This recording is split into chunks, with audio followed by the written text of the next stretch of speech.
ایک روایت کے لفظ ہیں، حضور نے ارشاد فرمایا کہ تم میں سے بہتر جوان وہ ہیں جو بوڑھوں کی پیروی کریں، اور بدترین بوڑھے وہ ہیں جو جوانوں کی پیروی کریں۔ جوانوں کو بوڑھوں کے نقوش قدم پہ چلنا چاہیے، لیکن بوڑھوں کو جوانوں کے نقوش قدم پہ نہیں چلنا چاہیے، بلکہ ان کو اپنے بڑھاپے کا حیا ہونا چاہیے۔ اگر بوڑھا بھی ہو گیا اور نظر کے اندر حیا پیدا نہ ہوا، قبر میں ٹانگیں چلی گئی لیکن نظر پھر بھی بدکاری کرتی ہے، تو اس سے جو ہے وہ بدبختی اور زیادہ کیا ہو سکتی ہے۔ میاں صاحب نے شاید ایسے لوگوں کے بارے میں کہا تھا، ہڈیاں کمبن گوڈے کھڑکن تے اڑ گیا لک تیرا، اجے بھی بدیوں باز نہ آئوں جیو مرد دلیرا۔ تو اقبال کہتا ہے، نوجواناں چو زنا مشغول تن، از حیا بیگانہ پیرانے کہون، دخترانے او بچشم خود اسیر، شوخ چشموں شوخ بینوں خردہ گیر، ساختہ پرداختہ دل باختہ ابروان مثل دو تیغ آختہ۔ یہ وہی اسی حدیث کے ترجمے ہیں، مائلات ممیلات، خود کسی کی طرف لڑک جانے والی اور معمولی سی بات سے کسی طرف مائل ہو جانے والی، اور جو ہے وہ کسی کو اپنی جانب اپنی اداؤں سے، اپنے ناز و نخرے سے اور اپنے عشموں سے لوگوں کو اپنی طرف مائل کرنے والی ہیں۔ اور حضور نے ارشاد فرمایا کہ یہ عورتیں اپنے سروں پر اس طرح جوڑے رکھیں گی۔ دیکھیے حضور نے 1400 سال قبل ہی یہ بات بتا دی، جس طرح بختی اونٹوں کی کوہانیں ہوتی ہیں، اور فرمایا کہ یہ عورتیں ایسی ہیں جو جنت میں جانا تو دور کی بات ہے، جنت کی خوشبو بھی نہیں پا سکیں۔ آج اپنے لباس کو ترک کر دیں، آج حیا کی چادر پھاڑ کے پھینک دیں، جو کرنا ہے کر لیں، اس مغرب کے معاشرے کے پیچھے لگ جائیں، لیکن حضور کے اس فرمان کو نظر میں رکھیں کہ قیامت کے دن پھر کتنی رسوائی ہوگی ان عورتوں کی جنہوں نے حیا کی چادر کو اتار کے پھینک دیا۔ بلکہ آئیے ہم حضور کے دور کو دیکھتے ہیں۔ ابو داؤد شریف کے اندر روایت ہے کہ ایک خاتون کا بیٹا شہید ہو گیا کسی جنگ کے اندر، تو حضور کی خدمت میں وہ حاضر ہوئی، لیکن اپنے جوان بیٹے کی وفات پر اور اس کی شہادت پر حضور کی خدمت میں جب حاضر ہوئی تو صحابہ نے کیا دیکھا کہ اس کا پورا جسم جو تھا وہ پردے میں لپٹا ہوا تھا۔ تو بیٹے کی وفات پر باوجود کے دکھ اور تکلیف کی کیفیت میں بعض اوقات شرعی ضابطے لوگوں سے چھوٹ جاتے ہیں، لیکن اس نے اپنے پردے کا خوب اہتمام کیا ہوا تھا۔ صحابہ نے تعجب کرتے ہوئے، اور تعجب جو تھا اس کو تحسین کی نظر سے دیکھتے ہوئے، کہا کہ تو نے اس حالت کے اندر بھی اپنے پردے کا اتنا التزام کیا ہے؟ تو اس عورت نے جو جواب دیا وہ دختران ملت کے لیے کتنی روشن اور کتنی جو ہے وہ اجالے بانٹنے والی بات ہے۔ اس نے کہا میرا بیٹا فوت ہو گیا، میرا حیا تو فوت نہیں ہوا ہے، میرا بیٹا چلا گیا لیکن میرا حیا تو بھی باقی ہے۔ تو یہ تھی اسلام کی وہ دختران جن کی گود میں اسلام پلتا تھا۔ جب عورت پردے میں تھی تو وہ ایسے بچے جنم دیتی تھی جو قوم کی تقدیر کو بدل کے رکھ دیتے تھے۔ اقبال کہتا ہے، تو نہ دانی کہ سوزے کے راتے تو دیگر گوں کر تقدیر عمر رہا۔ میرے قوم کی بہن تو نہیں جانتی کہ تو بہن ہو کے قرآن پڑھے تو عمر کی تقدیر بدلتی ہے، اور تو ماں ہو کے قرآن پڑھے تو بیٹا نیزے کی نوک پہ بھی قرآن سناتا ہے۔ آج اگر عورت سمٹ جائے تو معاشرہ پھیل جائے گا۔ میری بہن، میری بیٹی، تو نگار خانے کی زینت نہیں ہے، تو گھر کی آبرو ہے، تو مغرب کی ٹینوں نہیں ہے، تو مشرق کی بیٹی ہے، تو محافل کا حسن نہیں ہے بلکہ تو چراغے خانہ ہے۔ تیرے دم سے کائنات کے اندر حسن ہے، مکالمات افلاطون نہ لکھ سکی لیکن اسی کے شعلہ سے ٹوٹا شرار افلاطون۔ اسی عورت کی گود کے اندر اسلام پلتا تھا۔ جب مائیں ام الخیر جیسی تھی تو بیٹے غوث اعظم جیسے جنم لیتے تھے، جب مائیں مائی راستی جیسی تھی تو بیٹے بابا فرید جیسے جنم لیتے تھے، جب مائیں سیدہ فاطمہ زہرا جیسی تھی تو بیٹے حضرت امام حسین جیسے جنم لیا کرتے تھے، جب ماں قرآن کھول کے تلاوت کرتی تھی اور بیٹے کو لوریاں دیا کرتی تھی تو بیٹے وقت کے بایزید ہوا کرتے تھے۔ لیکن جب مائیں ایک طرف بیٹے کو دودھ پلا رہی اور دوسری طرف تھرکتی ہوئی تصویروں پہ نظر جمی ہوئی ہے تو پھر بیٹے وقت کے بایزید تو نہیں ہوں گے، وہ اداکار اور ایکٹر ہی بنیں گے، وہ بے حیا ہی بنیں گے، حیا کا مادہ ان کی آنکھ میں نہیں ہوگا۔ تو اللہ تعالیٰ جل شانہ نے خاص طور پہ ارشاد فرمایا اور عورتوں کو کہا کہ وہ اپنی نظر کو نیچا رکھیں وَيَحْفَظْنَ فُرُوجَهُنَّ، اور اپنی پارسائی کی حفاظت کریں۔ سب سے قیمتی جوہر، کسی شخص کی آبرو ہے، اگر آبرو باقی نہ رہی تو کیا باقی رہا؟ وَلَا يُبْدِينَ زِينَتَهُنَّ، اور اپنا بناؤ نہ دکھائیں، إِلَّا مَا ظَهَرَ مِنْهَا، مگر جتنا خود ظاہر ہے۔ بعض علماء نے کہا کہ اس سے مراد جو ہے وہ اس کا لباس ہے، بعض نے کہا ہاتھ اور اس کا چہرہ اور اس کے پاؤں ہیں، لیکن یہ بات ذہن میں رکھیں، جو شریعت نے ہاتھ، پاؤں اور چہرے کے پردے کے بارے میں ہے کہ اس کا پردہ نہیں ہے، تو وہ رشتے آگے آ رہے ہیں کہ ان سے پردہ نہیں ہے، یعنی گھر کے اندر عورت رہتی ہے تو ظاہر بیٹے کے سامنے ہاتھ اور چہرہ اور پاؤں ان کا برہنہ رہنا یہ ضروری ہے، ممکن نہیں ہے کہ یہ برہنہ نہ رہے، اس لیے شریعت نے اس کی اجازت دی کہ وہ اپنے بیٹوں کے سامنے، اپنے باپ کے سامنے، اپنے بھائیوں کے سامنے، بھتیجوں اور بھانجوں کے سامنے یہ سارے رشتے گنوائے، اور عورتیں عورتوں کے سامنے، اور وہ بھی عورتیں جو مسلمان عورتیں ہیں، جو کافرہ عورتیں ہیں، ان کے سامنے بھی عورت پردہ کرے، یعنی اس بات کی بھی تاکید کی گئی ہے کہ کافرہ عورت کے سامنے بھی جو ہے وہ پردہ کرے، اس کو بھی اپنی زیب و زینت نہ بنائے، کیونکہ وہ اتنی مقدس ہے، جس طرح شہوانی نگاہ اس کے چہرے پہ نہیں پڑنی چاہیے، کسی غیر جو ہے وہ مسلم عورت کی ناپاک نگاہ بھی اس کے مقدس چہرے پہ نہیں پڑنی چاہیے۔ اسلام نے عورت کو عزت دی ہے، یہ اس کو مرتبہ دیا ہے، بلکہ ایک مخنث حضور علیہ السلام کے گھر میں آتا تھا اور زواج مطہرات ان کے پاس بیٹھ جایا کرتی تھی، حضور علیہ السلام نے کبھی کچھ نہیں کہا تھا۔ ایک دن حضور تشریف لائے تو وہ باتیں کر رہا تھا، اور بات کیا کر رہا تھا؟ کسی عورت کا تذکرہ کر رہا تھا کہ وہ اتنی موٹی ہے کہ جب وہ اٹھ کے چلتی ہے تو 4 بل پڑتے ہیں اس کے بدن پہ،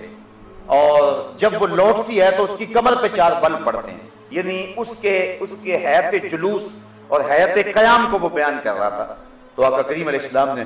ازواج مطہرات سے فرمایا کہ اس سے بھی تم پردہ کیا کرو، اگرچہ یہ مخنث ہے لیکن چونکہ یہ عورتوں کے ان محاسن پہ نظر رکھتا ہے، وہ شخص کے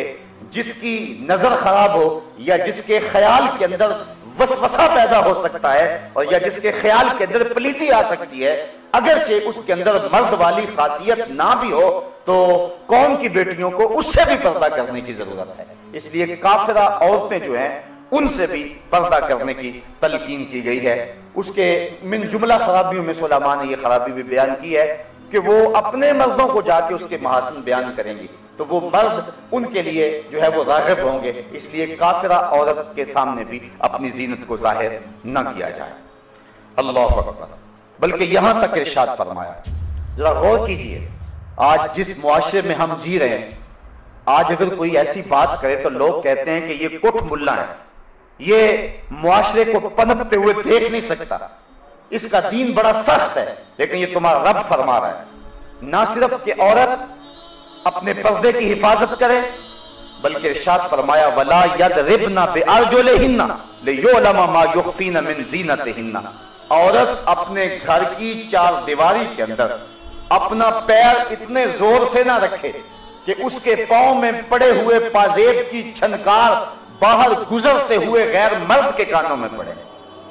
یعنی اسلام یہاں تک عورت کو پردے کی تلقین کرتا ہے، نہ صرف عورت پردہ ہے، نہ صرف اس کے چہرے اور اس کے ہاتھوں کا پردہ ہے، نہ صرف کہ اس کی آواز پردہ ہے، بلکہ عورت کے ساتھ نسبت ہو گئی جس زیور کی، اسلام کہتا ہے کہ اس زیور کی چھنکار بھی غیر مرد کے کانوں تک نہ پہنچے، کیونکہ یہ زیور ایک عورت نے پہنا ہوا ہے، اور عورت اتنی مقدس ہے کہ اس کے پاؤں سے جڑنے والے زیور کی چھنکار کا بھی پردہ بن گیا۔ بلکہ دیکھیے یہاں 22ویں پارے کے ابتدا کے اندر اللہ تعالیٰ جل شانہ نے جو حکم دیا حضور کی ازواج مطہرات کو، ذرا اس پہ غور کیجئے، اللہ تعالیٰ کیا ارشاد فرما رہا ہے۔ ارشاد فرما یا نساء النبی لستن کاحد من النساء، اے نبی کی بیویوں تم عام عورتوں کی طرح نہیں ہو۔ میں کہتا ہوں بدقسمت ہیں وہ لوگ جو نبی کو اپنے جیسا کہتے ہیں، بدقسمت ہیں وہ لوگ۔ اللہ کہتے ہیں نبی کی ازواج، نبی سے نسبت ازدواج رکھنے والی خواتین تم عام عورتوں جیسی نہیں ہو، کیونکہ تمہاری نسبت رسول سے ہو گئی ہے۔ جس کی نسبت رسول سے ہو جائے وہ عام عورتوں کی سب سے اٹھ کر امتیاز کی سب پہ بیٹھ جاتی ہے، پھر نبی کا اپنا مرتبہ کیا ہوگا؟ تو لوگ دھوکہ کھا گئے۔ حضرت صاحبزادہ سید فیض الحسن شاہ علیہ رحمہ ایک بڑی خوبصورت بات کہا کرتے تھے، میں اس پہ لمبی گفتگو نہیں کرتا، لیکن یہ 2 جملے بہت کافی ہوں گے۔ آپ فرمایا کرتے تھے تو نے حلیمہ کی بکریوں کے پیچھے پیچھے تو دیکھا ہے، سدرہ پر جبریل کے آگے آگے کیوں نہیں دیکھا؟ اور اقبال کہتا ہے کہ تو نے یوسف کو کنویں میں دیکھا تو کیا دیکھا؟ ارے ناداں جو مطلق تھا مقید کر دیا تو نے، تو ابھی تک کنویں میں دیکھ رہا ہے، وہ تو مصر کے تخت کا مالک بھی بنا ہوا ہے۔ تو اپنی نظر کو بدلنے کی ضرورت ہے۔ تو اللہ فرماتا ہے یا نساء النبی، اے نبی کی ازواج، لستن کاحد من النساء، تم عام عورتوں کی طرح نہیں ہو۔ ان اتقیتن فلا تخضعن بالقول فیطمع الذی فی قلبہ مرض وقلن قولا معروفا۔ دیکھیے ایک ایسا سبق دیا جا رہا ہے کہ جب تمہیں بامر مجبوری کسی مرد سے بات کرنی پڑے، اور ازواج مطہرات سے لوگ مسائل پوچھنے آیا کرتے تھے، حضرت ام المومنین عائشہ صدیقہ رضی اللہ تعالی عنہا سے جو ہے حضور نے فرمایا اس حمیرہ سے دین لو۔ تو عورتوں کے جتنے بھی مسائل ہیں امت تک پہنچے ہیں وہ حضرت ام المومنین کے ذریعے پہنچے، تو ان کے پاس امر مجبوری آنا پڑتا تھا۔ صحابہ کو کوئی مسائل جو حل نہیں ہوتے تھے تو وہ ان کے پاس آتے تھے کہ تم نے حضور کا عمل کیا دیکھا؟ تو انہیں حکم ہوا کہ اے نبی کی ازواج، تم عام عورتوں کی طرح نہیں ہو اور تم اللہ سے ڈرو، اور جب کسی مرد سے تمہیں بات کرنی پڑ جائے، اللہ اکبر، تو کیا ارشاد فرمایا کہ ایسی نرمی نہ کرو کہ دل کا روگی کچھ لالچ کر لے، یعنی اپنے لہجے کے اندر ایسی نرمی پیدا نہ کرنا کہ جس کے دل کے اندر کھوٹ ہے اور روگ ہے وہ تمہارے لہجے کے گداز اور لہجے کی نرمی سے کوئی اور معنی حاصل کر لے اور تمہاری طرف مائل ہو جائے۔ کہا نہیں، وَقُلْنَا قَوْلًا مَعْرُوفًا، ہاں تم اچھی بات کرو، وقار کے ساتھ بات کرو، لیکن عورت کو حکم ہے کہ اگر اسے غیر مرد سے بات کرنے کی نوبت آ جائے، یہ لفظ بول رہا ہوں، نوبت آ جائے بامر مجبوری، تو اس کے لیے بھی شریعت نے آداب مقرر کر دیے کہ وہ غیر مرد سے مٹک مٹک کر کے، اپنے لہجے کو سوار سوار کر کے، لفظوں کے غلاف اپنے مفہوم پہ چڑھا چڑھا کے، اور جو ہے وہ مختلف جملوں کو ترتیب دے دے کے، اور ہنس ہنس کے مٹک مٹک کے بات نہ کرے، بلکہ اللہ نے نبی علیہ السلام کی ازواج کو، حالانکہ ازواج رسول ہیں اور مومنوں کی مائیں ہیں، اور جو مسئلہ پوچھنے آ رہے ہیں اور جن سے گفتگو کرنے کی مجبوری ہے وہ صحابہ ہیں، وہ ابو بکر و عمر ہیں، وہ عثمان و علی ہیں، وہ بلال حبشی ہیں، لیکن اس کے باوجود فرمایا کہ تم پھر بھی اپنے لہجے اور اپنی گفتگو کے انداز پہ نظر رکھو کہ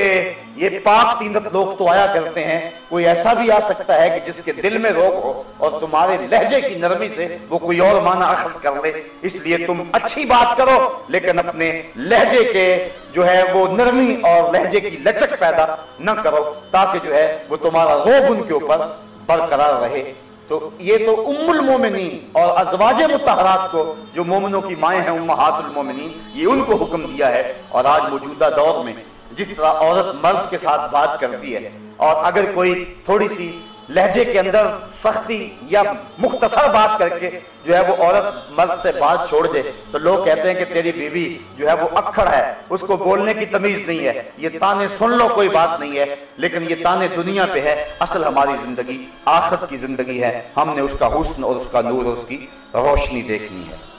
بلکہ اللہ تعالیٰ جل شانہ نے ارشاد فرمایا یا ایھا النبی قل لازواجک وبناتک ونساء المؤمنین یدنین علیہن من جلابیبہن ذالک ادنی ان یعرفن فلا یؤذین وکان اللہ غفورا رحیما۔ اے نبی، اپنی